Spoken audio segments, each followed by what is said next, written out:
Motherfucker, now you're mad? Now you're mad. I mean, I've been discussing the midterm elections for the better part of 6 to 7 months just to give the Democratic Party a fighting chance to overturn Congress into the Democratic Party and maybe getting a supermajority. And while I've been doing that with other creators that I associate with, I've seen nothing more than the debate shit growing on these platforms. You go and because you school Republicans or MAGA, you feed that ego. And by doing that, you also feed your bank account. But now you guys are worried because they went after the VRA and they fucking watered your rights down because you allow for it to happen. Because when it mattered, you weren't talking about it. When it mattered, you were silent about it. When it mattered, you were doing the debate shit, right? Right? You know what you did, and even more importantly, what you didn't do. While your voting rights were in danger, you didn't give a shit. You were busy debating Trump supporters because you eagerly wanted to find out why they still support Trump. I mean, I don't know the relevance in it because Donald Trump is still president and nothing that you do in that live is going to change the outcome of the 2024 election. But you didn't acknowledge the fact that we have a midterm election that can definitely change the direction that this country is going in. I mean, I've recognized it. For about 6 months, 6 to 7 months, I've been discussing the importance of a supermajority.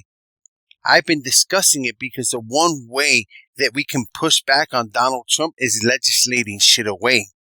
And having a veto-proof majority definitely helps. But while I've been doing that for the past, we're in May, 4 months, you guys haven't been doing shit but debating and making a lot of money, but ignoring everything that inevitably you knew, or at least showing your debate skills that you should have known that these things were inevitable, but you ignored them. They were unimportant to you because you preferred to debate every fucking day because you have a bunch of supporters who basically made it financially expedient for you to continue to do it. And now they went after your voting rights. They went after my voting rights. So any semblance of representation that we may have had in the southern states, well, that motherfucker's gone. Because it didn't take long for Tennessee to basically make it a 9-district state for Republicans. You made that happen through your inaction, right? What did Louisiana do? Same shit. What did Virginia do? With the redistricting, right, they voted for it, but Donald Trump found a judge that was friendly to him, and they overturned the will of the people. Now, those of you who are big content creators, what the fuck have you been doing? Because I know what I've been doing. And no, I don't consider myself a big content creator. Obviously, most of you fucking go and you scroll by because obviously the only thing you guys find worthwhile is this debate bro shit. This is the reason why they've been able to do systemically everything that they've been able to do. But my question to you guys who may be watching this video, what if that is exactly what the Republican Party wants you to be doing? What if you actually feeding in what they want you to do by consistently participating in endless debates that are completely fruitless? Have you slowed them down? Has the Republican Party in any way slowed down? Throughout all your endless debates, has the Republican Party slowed down? The answer is no. They haven't. Because if you were realistic with yourselves and your followers, you should have been talking about the importance of participation and assuring that you weren't disenfranchised in the midterm elections, primaries, and special elections. The only thing you guys do is celebrate every time a Democrat is able to overturn a stronghold for the Republican Party in state elections.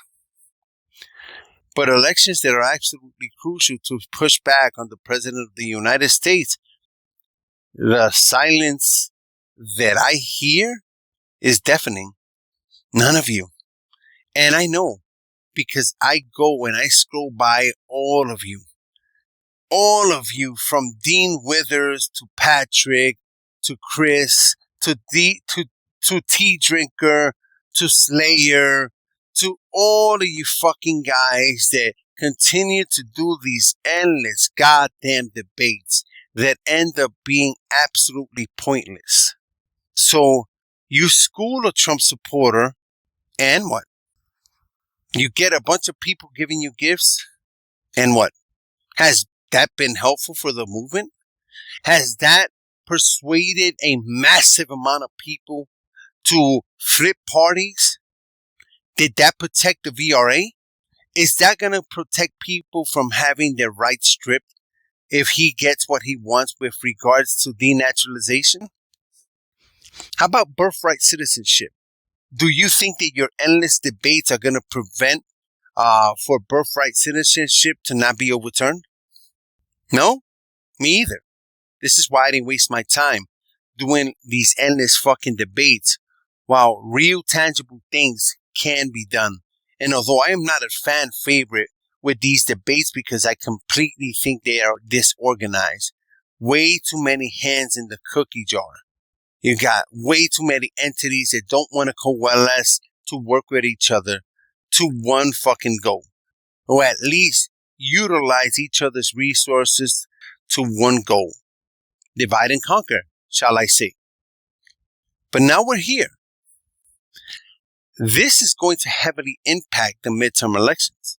Because now you more than likely will never see any representation of anyone that looks like you or me in any of those states that basically gerrymandered everyone the fuck out. But again, if you're so goddamn savvy politically, then why did you continue to do these fucking endless debates? And trust me, this is not solely my opinion. This is the opinion of many other people who used to frequent your lives and don't no longer do it because they see this as something that you're benefiting from but no one else is. Now we're here. Now we have a midterm election that very well may have been compromised by the ruling for the Supreme Court. Shit, and we don't even know yet what's going to happen with the SAVE Act because they're going to slowly implement some form of that or another throughout the red states. I've always said the Confederacy never went away. All they did is repurpose those hoods with red hats. And instead of the smart people on the left, right, recognizing that that is exactly who you're confronting, and they were very methodical and getting influence again over our government. And you guys, because somehow you've convinced yourself that you're that damn superior, you've never really actually touted that, nor shown recognition that these individuals have been methodically gaining power through to our government. And they're there. They threw that shit in your faces, our faces. They said, here, this is Project 2025. We're going to do this, and you're not going to do shit about it. And guess what? They were absolutely right, because we tied our hands. We were so endlessly defending the fucking 2020 election to where we tied our hands.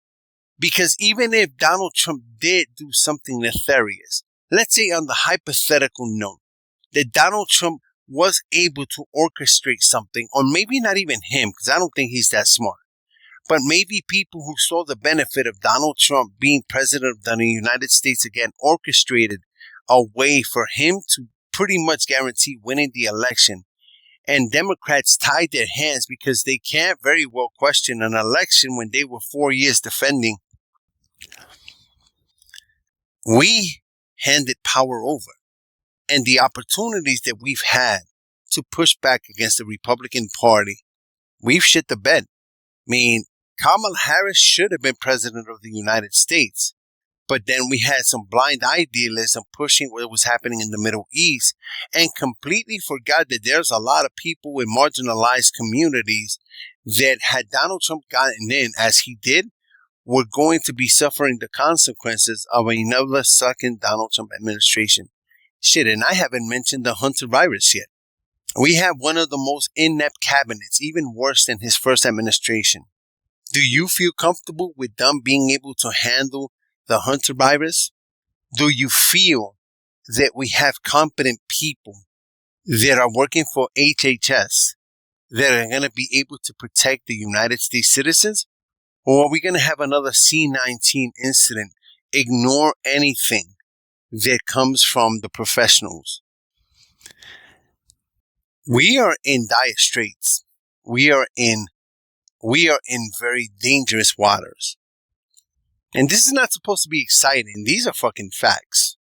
Now, my question to all of you who do these endless fucking debates, do you think that maybe you can repurpose your platforms for something other than just fucking debates? Maybe bring awareness to things that they may try to disenfranchise people from voting? You know, because they're gonna attempt a lot of shit. The question is, are you gonna recognize what you've done, and even more importantly, what you haven't done, and start repurposing your platform for something more tangible than fucking monetizing for your benefit? Because none of that is going to matter a year from now if Donald Trump ends up winning the House, the Senate, or keeping one of the bodies, because he's still going to go ahead and do executive orders. You might try to challenge them, but ultimately he's going to do what he's going to do. And if you challenge them, he's got the Supreme Court, who inevitably is going to rule in his favor. So the question is, have you guys had enough yet? Have you had enough yet? See, I'm under no expectation that this video is going to gain any traction. I do it because I care. But ultimately, I know that because I'm not doing this clown-ass shit that everyone is always asking for you to do, then more than likely it's not going to gain traction. That doesn't mean that anything that I said here is any more irrelevant. They're definitely relevant. The question is, are you going to start changing what you do for the benefit of the United States citizens? Or are you still going to be your selfish self and continue to do something that solely benefits you? Later.